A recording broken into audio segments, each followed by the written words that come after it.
Get out the insurance cards, get out the copays. The office is open, my friends. Brought to you by drroto.com.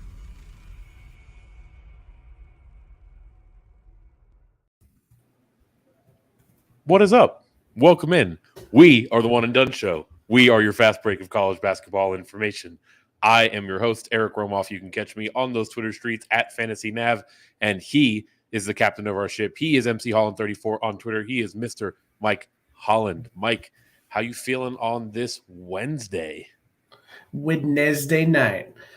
Feel good, man. A lot of great action yesterday and today. NBA coming back from break, I believe, tomorrow. So a lot of college hoops action, and excited to talk about some news and notes and some mid-major action that's been going on. That is exactly what we're going to do tonight. We're absolutely in a time of year where it feels like if you blink twice, you miss a ton of things happening around the country and around the league. So here to give you the latest news and notes from around the country, but we're also going to spend some time spotlighting a couple of those mid-major races like Mike mentioned. So hoping for this to be a relatively quick show. Want to get you the latest, get you in, get you out, get you ready for tomorrow's slate, which is probably going to be just as, if not more exciting than today's.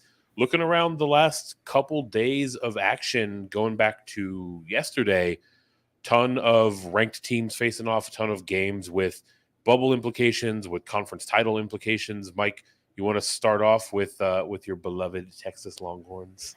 Yeah. So Texas crushed Iowa State, which was kind of a little bit surprising. Tyrese Hunter got his game back, got his revenge. So that was cool to see.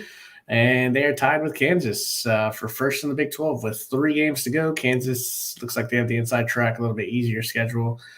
Texas has some pretty tough games, but they both take care of business here in the next couple. They face each other in Austin, which tickets are going to be, they're already out of control with the new Moody Center, but they'd be even double that. So just a great year. Rodney Terry doing a great job with Chris Beard and everything that's going on there. Bill Self doing a great job with Kansas, reloading.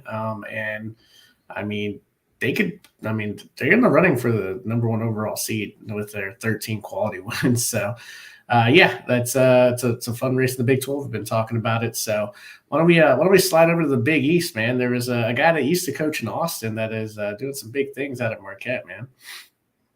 Man, your guy Shaka Smart is an entirely different dude there in Marquette, right? He was still doing that like chaos ball, ton of pressing, ton of traps when he was there in his time in Austin, and now, I mean, he's a big boy coach. He's running a real offense. I mean, they're awesome from 3. They're getting shots at the interior. All of this culminated in a massive road win against Creighton to really take a stranglehold on the Big East, right? So, I mean, there's not a whole lot that you can say about Marquette that is, would be in sort of the negative column. You maybe want them to be a little bit stronger on the defensive side, but in sort of situational basketball, they can certainly dial up the defense and keep it tight against any component. And obviously this is a huge win against what was a surging Creighton team. So Marquette feels like they're definitely moving in the right direction. We'll go back to your Big 12 team that was near the basement not that long ago, suddenly heating up. What's going on with your Red Raiders? Yeah, Texas Tech, another quality win at Oklahoma. That's 4 in a row. So trying to climb back into the bubble picture here. A really terrible non-conference is going to make it really tough. They're probably going to need to win out and probably win a game or 2 in the Big 12 tournament. Unless West Virginia completely, falls apart, because they're still going to have the upper hand when it comes to total strength of schedule. So if Ardaw's AMAC, man, he's just been a beast. Like, if they had him all year, they wouldn't be in this situation. So, I'm excited to see how they finish up, and that probably ends Oklahoma's chances unless they win the Big 12. Yeah, it seems like it's heading that way for the Sooners, and the Red Raiders are definitely a team that nobody's going to want to see in that conference tournament as they're getting hot at the right time.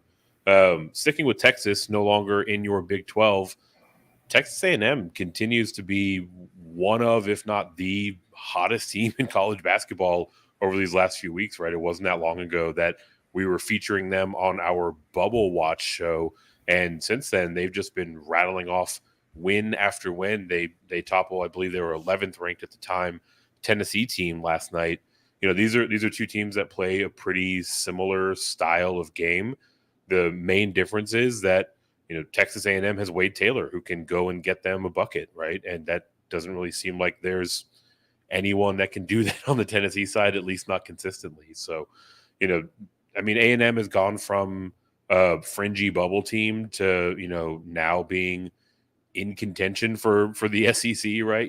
Well into the low single digits in terms of seeding for March Madness. And, they're another team that can absolutely make a deep run in the SEC tournament. Moving over to the Big Ten, how did everything unfold with Michigan State returning home? Yeah, that was an emotional game, man. That was crazy watching that game. Both teams were wearing the the shirts in support of everything that happened with the shooting at Michigan State. I believe students had just come back the day before, so on Monday. So, yeah, man, sad situation, but unfortunately all too common in this country, which is ridiculous to say, but that's a whole nother story. But a big win, and Tom Izzo kind of feels like a lot of weight was on his shoulders, man, with having to not necessarily win the game, but just provide some type of outlet for these kids and for really anybody in that community. So it was awesome to see they got off to a slow start. Awesome to see them make the comeback, hold down TJD, who nobody's been able to do that. Really cool to see them get that relief, have the students have smiles on their faces, and big win for Michigan State, man. I think they were top 5 in strength of schedule, and they're going up there in quality wins. I believe it was their 8th or 9th quality win. So, Michigan State, while on paper they don't seem like the biggest threat, but it's March coming up here, and Izzo knows what to do in March. So they could be an interesting play depending on who they get on their side of the bracket. So you wouldn't want to see these guys. Man, talk about holding down TJD.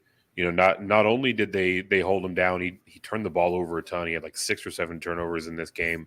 But they largely did it with Jackson Kohler singling him, right? This wasn't a double team or a triple team or a bunch of trapping, right? Like they got the freshman out there and he really locked him down, right? So, they certainly played an inspired game. Obviously, it was with heavy hearts, but something that the MSU faithful can maybe take as a little bit of distraction and enjoyment. I'll close out going back to the Big East. Villanova nabs one from Xavier, a very tough in-conference game. And the storyline here is Justin Moore, right? He's been back for a little while, but, it feels like last night was the first time that he was really back, right? He had his biggest night in terms of offensive output of the young season for him.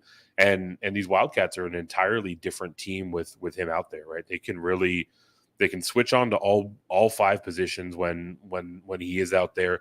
I talked about Tennessee earlier. Villanova almost feels like a better version of Tennessee. They're very tough defensively, but they have a number of guys that can get that bucket for you and can get it done on the offensive side. So, here we are again, right? Like, shout out to Coach Neptune. We're looking at a Villanova squad that was kind of wobbly throughout the year and is going to be a problem at the Garden in the Big East tournament, right? So fun to see this team start to gel down the stretch run here.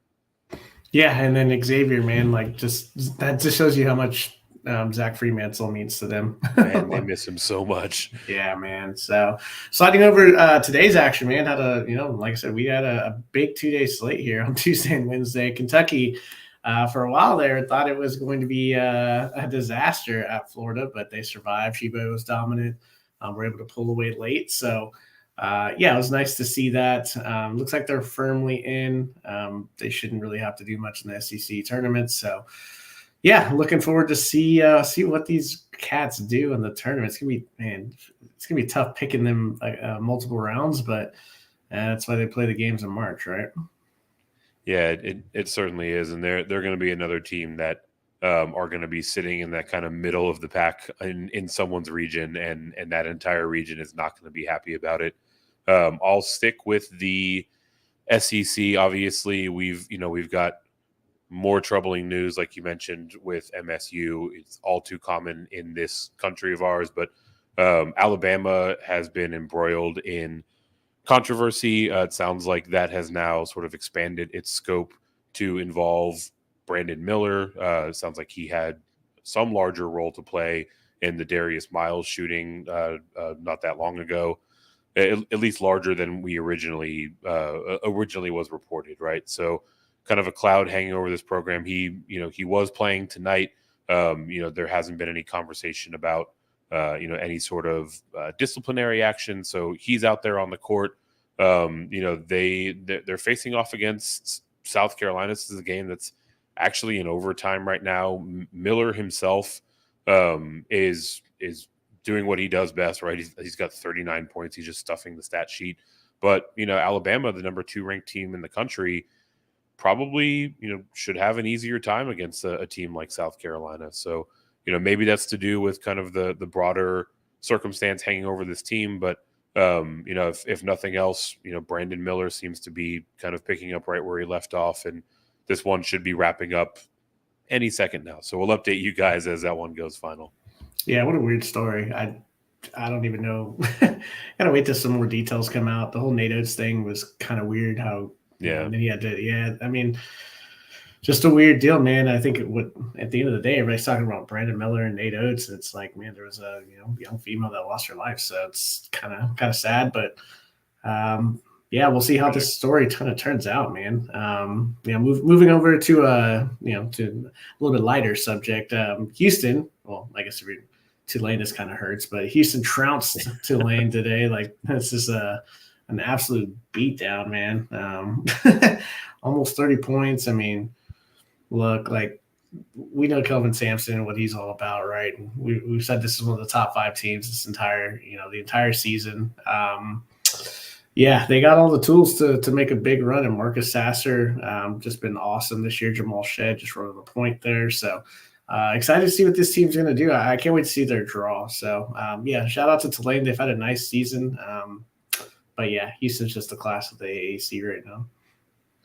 Yeah, class of the AAC and class of the league, right? Number one overall ranked team in the country.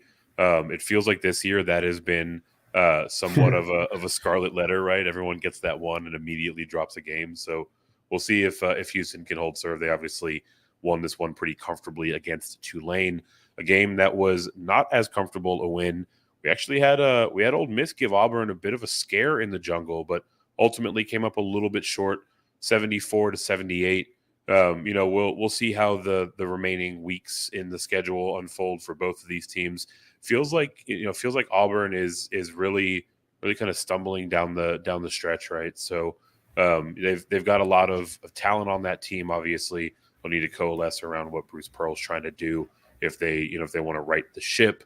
And then Mike, you want to close out our news and notes, kind of take a look at the latest scene from the bubble. Yeah, the bubble could have exploded tonight for North Carolina, just literally hanging on by a thread. You go to Notre Dame, who's won 2 league games. They've been terrible. They can't defend inside. And you have 30 seconds left to go in the game, and you are running a cut into the lane for Leaky Black. And then you run the second, and then the ball goes out of bounds with 7 seconds to go on the shot clock. And then you run another play for Leaky Black. I don't really know. Like, that's how backwards the season is, where Leaky Black's the go-to option at the end of the game. That's, something I never thought I would say. But, hey, they get the win. On to the next one here. They've got Virginia, Florida State, and Duke left. And then, of course, the ACC tournament. So, it'll be fun to follow, man. It's a huge storyline, the preseason number 1 ranked team. And then Wisconsin taking care of business at home against Iowa. I don't love that the Big Ten has 8 teams projected to get in most places. I would think this league is more of a 6-bid league, maybe okay with 7, but it's kind of ridiculous. But Yeah, here we are. So yeah, that just kind of closes it out. Let's get over to some of the mid-major action, some of these, some of these Cinderellas that we're going to be talking about. Yeah, definitely a handful of teams we're going to cover here that are probably getting sized up for a glass slipper. Before we do, now that we put a pin in our news and notes section, want to hear from you guys on YouTube. If you're checking in there, hit those like and subscribe buttons, but also jump up in those comments. Let us know what's the biggest storyline, what was the most exciting game from the world of college basketball in the last couple of days. So, Mike, heading into the mid majors and heading into one of our favorite mid-major conferences, that's the MAC. We always love a little bit of action around here. Looks like this one is shaping up to be a 3-team race. We've got Toledo, we've got Kent State, and we've got Akron, all kind of in rotation after last night's action. The conference overall, 18th rated according to Ken Palm. Weak in the middle and the bottom of the conference, but the top has a number of really solid teams. It's kind of a grouping of 4 up there at the top. Got Kent State sitting at 12-2, Toledo sitting there as well. Akron 13-3, and 11-3. Ball State sitting at 10-4. That was prior to a pretty big Tuesday night in the MAC. So, Mike, tell us a little bit about these teams. A couple of them facing off and how those contests ultimately shook out. Yeah, love this conference at the top, man. A lot of fun here. Kent State, oh man, falling to Ball State on the road, 82-70. So a huge win for Ball State. For sure. Yeah, Kent State. I mean, Coach Robson-Droff, he's done a great job over the last couple of years. Sincere Carey, just a dynamo scorer, finished with 20 points, but it was on 7 of 20 from the field. So a great job by Ball State, limiting him. That's what you got to do when you play these guys. Malik Jacobs was Malik Jacobs for Kent State. He had 18, 6, and 3. He's just a solid wing player for them. Now, Ball State coach Mike Lewis, man, just trying to make a run here at the league title. And, they're obviously these teams are going to have to, win the conference tournament. So, they're going to really rely on Jalen Sellers. He scored 20 points, not on 7 of 9 shooting. So quite a stark difference from Sincere Carey's line. And then Peyton Sparks with the double-double. Had 11 points and 12 rebounds. And then you had Toledo. So all 4 of these teams played each other. Toledo blasted Akron 84-63 at home. Our guy that we talked to over this offseason and interviewed, Coach Todd Kowalczyk, we talked about their front court, man. Like, these guys can shoot. They play that 5-out style of offense, and Milner and Shoemate both had 20 points. And then Ray J. Dennis, man, the lead guard that took on a bigger role this year, went for 17, 6, and 3.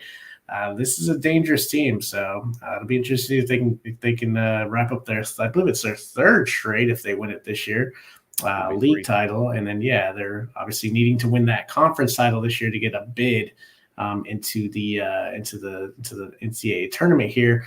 For Akron, a little bit of a letdown. They may have the best 1-2 punch of anybody in this conference. Made it to the tournament last year. They won the bid there. Enrique Freeman. Just a double machine, fell just slightly short here, 18 points, 9 rebounds. And Xavier Castaneda, kind of a pedestrian type game, 12 points, 3 rebounds, 4 assists. So, it was awesome to see all 4 of these teams in action against each other. And now the standings shifted after Tuesday's play. You want to break it down for us? Yeah, so coming out of Tuesday's play, Toledo's got the inside track to the regular season title, 13-2. Kent State is in second, 12-3. Ball State and Akron both sitting at 11-4. We'll take a look at the remaining schedules, but the reality is, the MAC is going to be a one big league this year, bid league this year. So really going to boil down to how these teams play in the conference tournament. Looking at those remaining schedules, Toledo has Buffalo, Central Michigan, and an important one against Ball State to close it out. Kent State has Bowling Green, they have Ohio, and they have Akron, so they can also move up or down in this kind of 4-pack as they close out. Ball State, like I mentioned, they close with Toledo. They also have a game with Eastern Michigan and at Akron prior to that one. And then Akron closes out hosting Western Michigan, hosting Ball State, and at Kent State. So a lot of opportunity for these 4 teams to kind of jockey for position down the stretch run. Like I talked about, this is really going to boil down to the conference tournament. So, Mike, I want to know from you, of these 4 teams, which one do you think is maybe positioned the best to reign victorious out of this conference tournament? Yeah, it's tough. I look at Kent State, and Carey is probably the best player in the league. Toledo probably has the most fun offense in the league, and then Akron has the best 1-2 punch, the best dynamic duo. I think he gets it done, man. What do you think? Coach Kowalczyk gets it done. I think I'm going to go with Toledo here, man. It just feels like they have, if they can play any defense, they're going to be really, really tough to defend. So a few stops, and it feels like it's there. It's been there the last few years. They just haven't quite gotten it done. Can't get over the Akron hurdle there. Yeah, I gotta ride for our dude as well, right? Certainly the most dynamic offense of the lot, which, even if they don't get that defensive stop, hard to keep up with. They've got good depth, and if they get a stop or two, that's just enough to really put them over the top in the conference tournament. We will move over to our next mid-major conference and talk about Eastern Washington. Don't look now, but the Big Sky resident has the longest winning streak in the country. They've rattled off 17 straight wins. They're 21-7 overall, 15-0 in conference play. Put differently, they really had a rough time in non-conference play and have heated up as they've gotten to play more Big Sky teams. But Coach David Riley, our cover boy, he's in his second season. He's looking like he graduated high school about 15 minutes ago, but 18-16 here in year 2, 11-9 last year.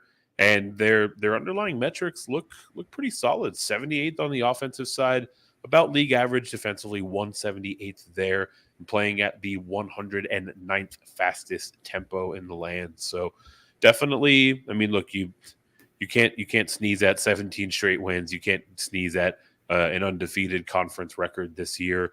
Some of these stats do look good, like I mentioned.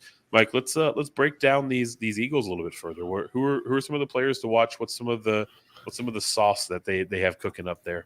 Yeah, the sauce starts with Steele Venters. He's a wing. He's 6'7". He's a sophomore, shooting 36% from three, almost averaging 15 points a game. So someone that can get hot and light it up. And then you have Allegri, the forward, 6'7". He's a senior, averaging 13, 5, and 3. So it's just a couple of guys to kind of pay attention to if they're able to make it into the tournament. I worry a little bit. I mean, we see this all the time. Some of these teams in these conferences catch fire, and sometimes we forget what happened earlier in the season. And early in the season, they did play Texas Tech, who was struggling early in the season. Tech still won by 7. And then when they play tougher competition like Washington State, who is not going to make the tournament out of the Pac-12 in a weak Pac-12, and then Hawaii. I don't know. I didn't know they played basketball in Hawaii. I thought you just hung out there. They got blown out by both of those teams. So, yeah, man, I don't know what's your take on these teams that are playing in these lower mid majors that kind of go on these runs. We saw it with South Dakota State last year. They had Baylor Shireman on some nice pieces, but they played Providence, and Providence ended up coming out victorious.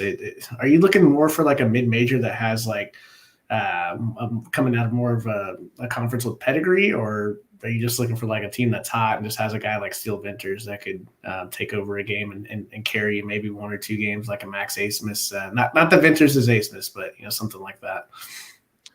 Yeah, I think that's kind of the point, right? Like both of those paths are viable. I'm not exactly sure if these Eagles necessarily fit into either of them, right? I mean, the pedigree side, I think looking at their record, they've won 17 straight, but they're 21-7 on the year, right? So outside of the Big Sky, they've really had a tough time competing with, some we'll say league average or below competition. So they're going to be facing at least that or tougher in the big dance if they come out of the conference tournament.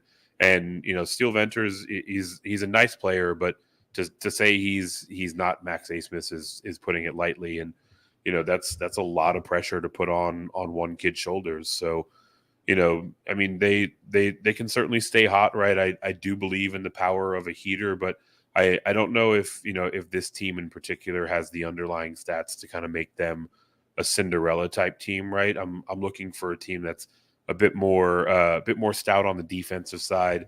Usually these Cinderella teams play at a bit of a slower tempo and are lethal from three. And those aren't things that I wouldn't really assign to this Eastern Washington squad. So I mean, you have to look no further than their matchup tomorrow night, right? Like, tell the people, like, well, look at this spread.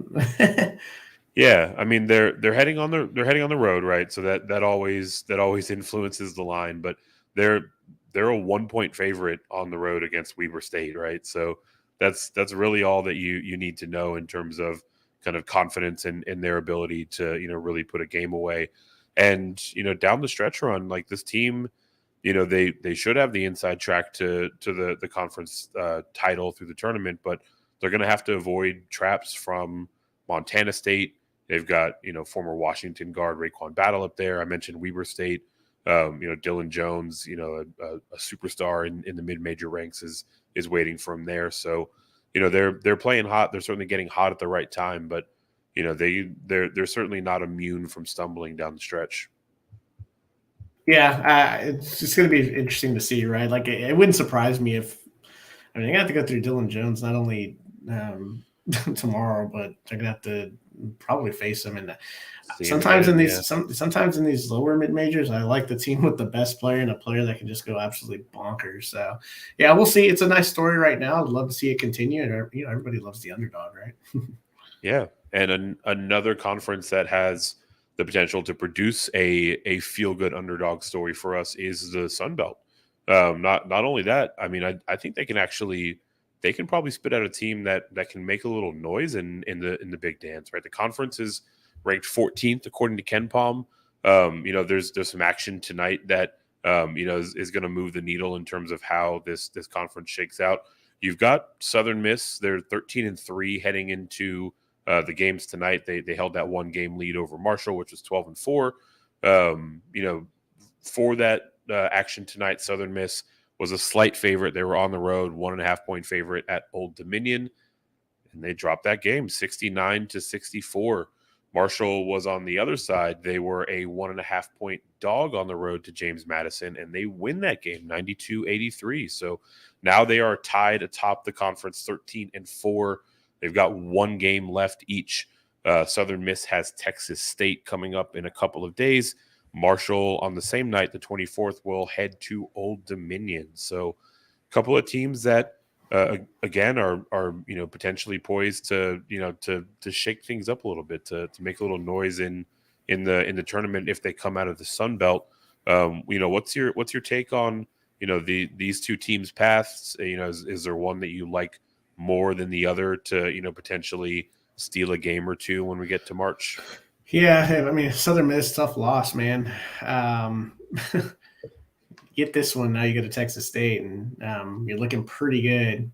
You're still looking good because Marshall does have to go to Old Dominion now, who just beat Southern Miss at home. So, look, this conference, the reason why it's strong is because there's multiple teams in here when this gets to conference tournament time that can make noise. I mean, we talk about the two at the top, Southern Miss and Marshall. They might not even be the best teams. I mean, Marshall's 75th on Ken Palm.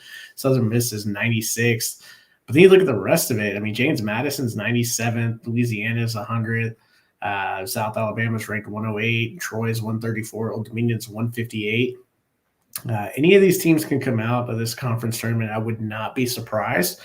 So it's going to be a fun conference tournament to watch. Some guys you got to look for, though. I think Southern Miss, probably talent-wise, other than Marshall, I feel like these two teams have the most talent. Austin Crowley, he was a down transfer from Ole Miss, scoring 16 points per game. And they have Felipe Haas, who came over from Mercer, who was already one of the top mid-major players, averaging 15-6, and he actually started his career at South Carolina. So a really nice 1-2 punch there. And then you have maybe one of the ultimate 1-2 punches and maybe one of the top 15 to 20 backcourts in the country, and that's Marshall. And these two guys have been together for a couple of years now. Tavion Kinsey is 22-5-5. He's just been a star. We talked about him last year. Aaron Taylor, he's now 25-5. It's just a dangerous backcourt. And our guy Jay sitting out tonight, but we know that he loves himself some guard play come March. So they may have the inside track here. Yeah, absolutely. And then Louisiana, I got to see this guy play in person here in Austin. Jordan Brown had a decent game here. Even though it was a complete blowout by Texas, but he had a nice game. He's averaging 19 and 8. Came over from Arizona a few years ago. So, some of these guys that end up in the mid majors, man, they started at some of the powerhouses. So South Alabama's got Isaiah Moore, averaging 18, 3 and 4. He's a cool story. He's a DT transfer from Franklin Pierce. And man, just kind of lighting it up here. So, all these other teams, more of a well-rounded, well-balanced team like James Madison, Old Dominion, Troy. But there's a lot of good players in this conference, and a lot of good teams in this conference. So it'll be fascinating to see who kind of wins the war of attrition here. Yeah, I mean, if a team can make it through the absolute rock fight that will be that conference tournament, they'll certainly be worthy of consideration for an upset or maybe two in the big dance. So definitely the Sun Belt is one to keep an eye on. Mike, before we get out of here, the people want to know. Everyone is out here to cash these checks. Everyone has been telling you has been getting some winning tickets. Our guy Jody made it in just before the buzzer. Hey. Almost missed us tonight. But Jody, you're just late shot like Brandon Miller to win. The big shot, Brandon Miller does put it away for the Crimson Tide. And Mike, you have the opportunity for a clutch shot. Any bets that are catching your eye for tomorrow? How you filling out your slip? Yeah, I got two. Penn State -1.5 at Ohio State. Jalen Pickett, man, I just feel like he's going to destroy these guys. Love this kid. Ohio State's been dealing with all kinds of stuff. Just haven't really been able to put it together. So yeah, I like Penn State here, even on the road. And then I like Towson on the road at Charleston in this Colonial matchup. Towson was one of the favorites in this conference, could still win the conference tournament, and I wouldn't be surprised. And they're +8.5. No, Charleston is dynamic offensively, but that's a lot of points for a team that was considered probably the favorite coming into the year. So give me the +8.5 for Towson. Don't mind it at all, and definitely love that Penn State pick. Jalen Pickett is playing on a different level, right? Like when we're talking about these DFS slates, we talk about guys like TJD being white hot down the stretch run, but I mean Jalen Pickett has been as hot as anybody in the country down the stretch here. So don't mind getting behind that at all. Let's see what Jody's got going here. Profit tonight, top 20 on nice. the 2 straight nights. I only had one bullet. I know you had a nice night. Why don't you tell the people about your silver finish in the? Oh man, I can't do it. I'm the bridesmaid. I'm not the bride. You're the maid of honor. Yeah, that's fair. Came up with that silver medal in the I think it was a $60 qualifier for the 43rd Bonanza seat. So nice little payout, but would much rather be 6 points higher and be locking in my seat to bracket Bonanza. And then I was doing my best Jody impression. I think I had a 14 and a 35 in the 20K last night as well. Man, so that's hot awesome. night out there, and that was by and large thanks in part to you and Jay's core four. That thing was flame on from the second that the ball hit the air. So looking, I think I finished ninth. I was looking up at you, man. I was up ahead of you for a long time. But if you're looking at tomorrow's slate, it's ugly. Like I mean, that's the thing. They're probably giving away a seat tomorrow, right? Like we're at the point where anytime that a seat's on there, I'm probably firing at it. Look at this slate. So we got Penn State at Ohio State. It's like, okay, Jalen Pickett, but he's 11K. You got Memphis with Kendrick Davis, and we don't know what's going to happen there. At Wichita State, you got Michigan at Rutgers. Northwestern at Illinois is going to be just a slugfest. Cal's on the slate. That's always ugly. Washington State's at Stanford. That's going to make your eyes bleed. UCLA's traveling to Utah. I mean, look, if they're all bad matchups, then it's kind of a wash, right? I don't know, look, man. I am not above punching my ticket to Bracket Bonanza by scoring 178 points, okay? I will happily be that Huckleberry. Yeah, exactly, man. I'm probably gonna take a timeout on Thursday and Friday and reset for another massive Saturday slate. So that's we all know I might have one in there. So if anybody wants to scratch that DGen itch, get up in those comments. Let me know. We're happy to answer your questions there. I'm definitely firing tomorrow. I mean, it's high variance, probably not going to work out, but I mean, we're getting down to the last 20 or so tickets, right? Like we got to find our way in this dance. So I'm taking every opportunity to get up in there. That, I guess you mentioned the Saturday slate's going to be huge. That's the next time that we're out here, right?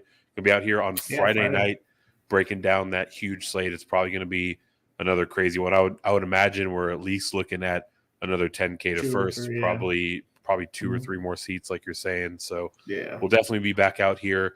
I also think on Friday we're going to start giving some stuff away.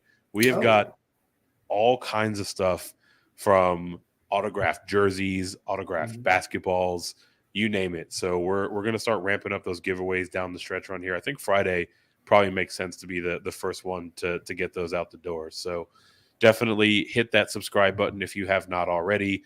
Hit that notification bell so you don't miss it anytime that we are live. Let's get this bread. Thanks for stopping by the office. Get your fantasy prescription by subscribing to the channel and checking out drroto.com. And until the next visit, be well and take care.